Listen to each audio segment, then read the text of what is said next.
زکات دانه ها و میوه‌جات. الله تعالی زمین را برای مخلوقاتش مسخر نموده تا حبوبات و میوه‌جات برای آنها بدهد و الله تعالی بر آنچه در زمین میروید و قابل استفاده می باشد زکات فرض گردانیده است که نخستین انواع آن دانه ها و میوه‌جات می باشد. الله تعالی می فرماید حق آن را در روز خرمن کردنش بدهید.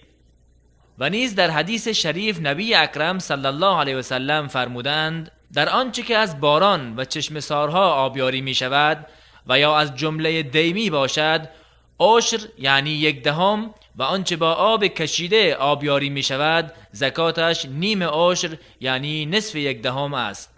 و در دانه ها و میوه‌جاتی که زکات واجب است شرط شده که قابلیت ذخیره شدن را داشته باشد و اگر از خاروبار روزانه بود در آن زکات نیست.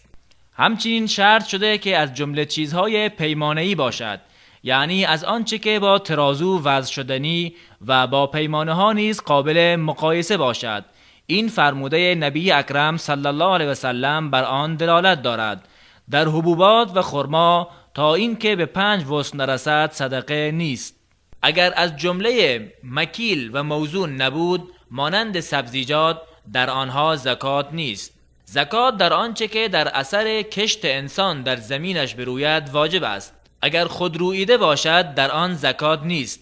اما نصابی که در آن زکات واجب می شود این است که به مقدار 5 وسق باشد که مساوی با 300 صاع نبوی است که برابر با 612 کیلوگرم گندم می شود و انواع مختلف یک جنس از محصولات همان سال با هم جمع می شوند تا نصاب را تکمیل کنند. زکات در حبوبات هنگامی که دانه هایش سخت شد و در میوه‌جات زمانی که شکل گرفت واجب می شود طوری که میوه قابل خوردن باشد.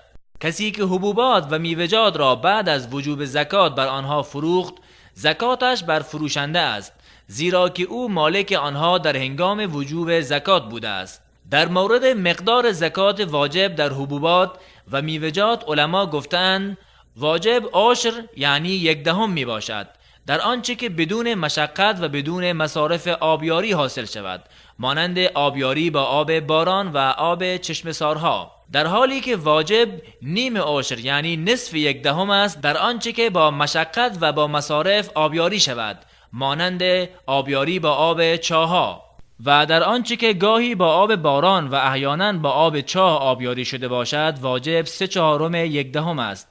و نبی اکرم صلی الله علیه و سلم فرمودند در آنچه از آب باران و رودخانه و چشمه سارها آبیاری شده عشر است و در آنچه به وسیله ثانیه یعنی شتر از چاه آب کشیده آبیاری شده نیم عشر می باشد.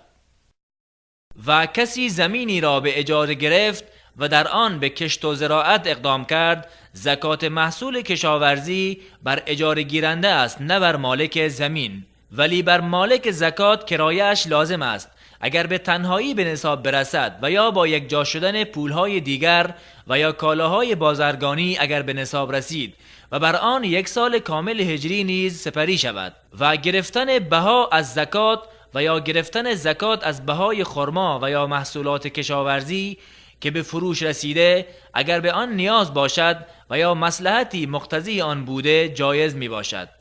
و از رحمت اسلام این است که از عهده کسی که حبوب و میوه‌جاتش بدون تقصیر تلف شده زکات را مرفوع کرده است.